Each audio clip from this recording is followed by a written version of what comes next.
Om Kannimoola Ganapati Bhagavane Sharanamayappa. Om Swamiye Sharaнаmayappa. Om Guruvin Guruve Sharanamayappa. Om Guru Pada Vandanave Sharanamayappa. Adhyay 12. Kumbhathala Tirtha Uttpatti. The origin of Kumbhathala Tirtha. Contented with the instructions of Maharishi Agastya, the king with heartfelt devotion requested the seer to provide him an insight with greatness of Kumbhathala Tirtha and procedures of worship to be followed there.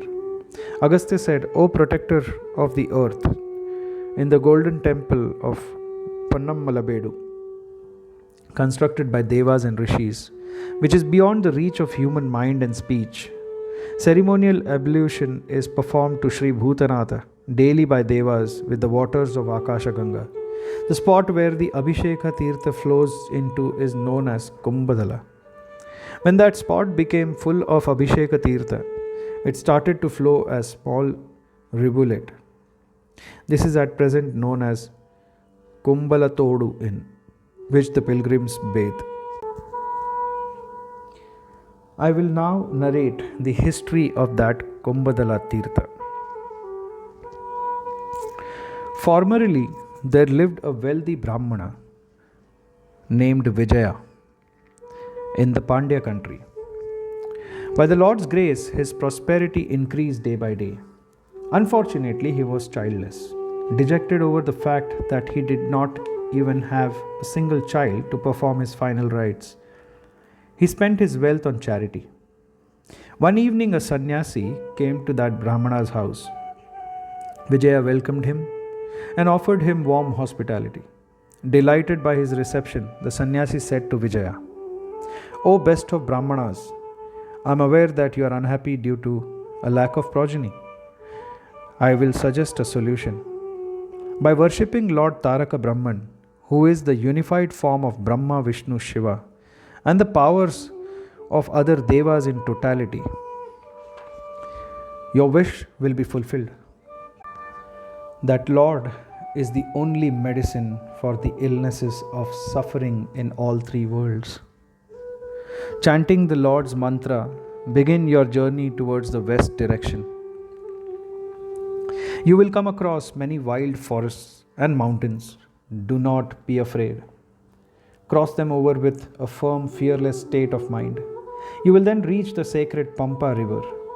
Having purified yourself by bathing in it, proceed towards the north. You will see Shabari's hermitage. Offer your homage to that great saint by circumambulating her and offering your prayers, your respect. She will suggest the way by which you can attain your wish. The sannyasi spent the night at Vijaya's residence and left in the morning. Following the saint's advice, Vijaya started the journey. Reaching Pampa, he took a dip in it and proceeded to Shabari's hermitage. Circumambulating that great saint, he prostrated before her. Through her divine vision, she understood Vijaya's intention. O Brahmana, you will definitely be blessed with progeny. Doubt not. Proceed towards north from here. You will see a waterfall. By bathing in that waters, your wish will become fulfilled. However, it's not possible to even go near it, as the fall is heavy and large, resembling a flood. So fetch the water in a vessel and have your bath. But you need to catch the water in the vessel before it falls on the ground, as once the water falls on the ground, it will start splashing all around. This will become a great sacred tirtha for humanity in the future. Your act amounts to a great service to mankind. This will bring you great fame. Blessing him thus, Shabari sent him with a kumbha, that is a vessel. Arriving at the waterfall, Vijaya chanted the mantra of Taraka Brahma and lifted the vessel with outstretched arms to catch the water. However, due to heavy force of the fall, the vessel in his hands broke into pieces and fell onto the ground like petals of a flower. The broken pieces got transfixed on the ground like stones and stood firm like rocks. Holes appeared on those stones As a result, the huge and heavy fall of water flowed in small volumes through those holes, thereby reducing the pressure of the flow. Seeing this wonder, the Brahmana rejoiced and marveled at the power of Shabari's austerities. Then Vijaya Brahmana performed Sankalpa and bathed in the Tirtha whilst chanting mantras. At that instant, 3 blackbirds flew out from his body. Just as he was looking awestruck, all of a sudden those birds were burnt to ashes. Seeing this astonishing happening, Devas showered flowers. With one pointed mind, the Brahmana closed his eyes and became absorbed in meditation, whilst chanting the mantra of the Taraka Brahma.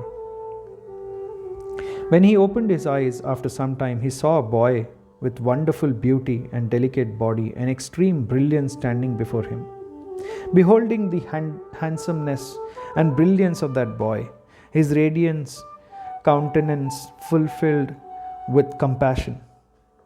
The bow and arrow in his hands, which had the brilliance of crores of suns, Vijaya was overcome by ecstatic devotion. With tears running down his eyes, he prostrated before the boy. Chanting the Vedas, he sang for the boy. He chanted the Purusha Sukta, followed by Rudra Sukta. After that, he chanted Nandamahe and other mantras, followed by the Shanti Patha. Vijaya then worshipped the divine boy with the 1,000 names of Bhutesha. Pleased with Brahmana's devotion, the Lord said, O best of Brahmanas, I am satisfied with your devotion. Your bhakti is praiseworthy. Ask me anything you wish. I will readily give. Upon hearing the merciful words of the radiant Lord, the Brahmana, who became filled with a sense of joy, devotion and courage, prayed, O embodiment of all merits, O Bhaktavatsala, please grant me progeny. Grant me your grace by taking birth as my son. Apart from this, I don't wish for anything else. O wise Brahmana, I shall come as your son in your next birth. In this birth, you will be blessed with prosperity and progeny. The sins of your previous birth have assumed the forms of birds and are lying there dead. By bathing in this sacred Tirtha, you have been cleansed of the sins of your past birth, said the Supreme Bhutanatha. Bhagwan, I don't know what sin I have committed in my previous birth. Kindly enlighten me, requested the Brahmana.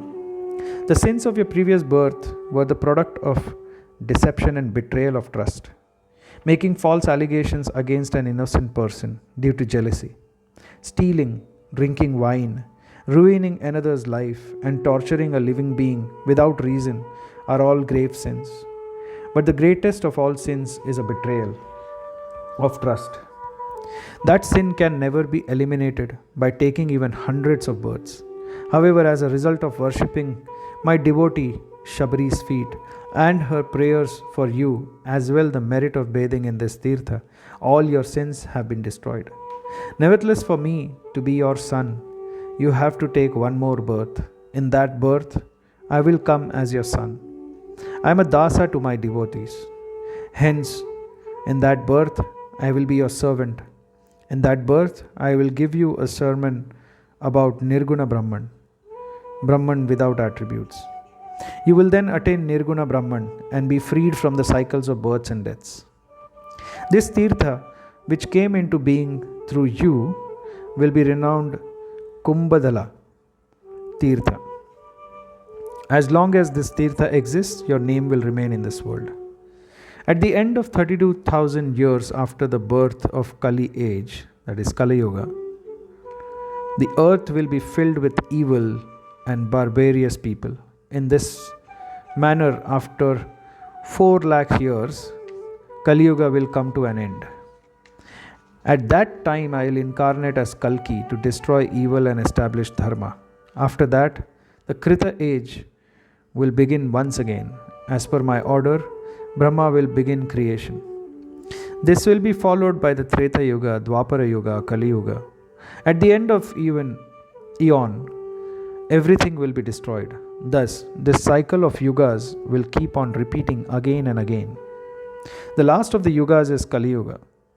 The first 32,000 years of Kali are for righteous souls, whereas the remaining years will be filled with adharma.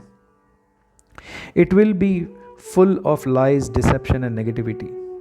The institute of Varnashrama will not be followed. Lust of women will become the primary factor. All types of activities that are against dharma will take place. Brahmanas will develop the nature of asuras. Good qualities such as truth and heroism will reach extinction. The mind will only give room for senseless evil actions. However, those who lead their lives as per the teachings of Vedas will not be affected by the evils of Kali. Such souls will attain liberation in Kali Yuga. There is no doubt about this. Om Swamy Sharanam. Om Swamy Sharanam. Om Swamy Sharanam. This ends Adhyaya 12. Om Swamy Sharanam.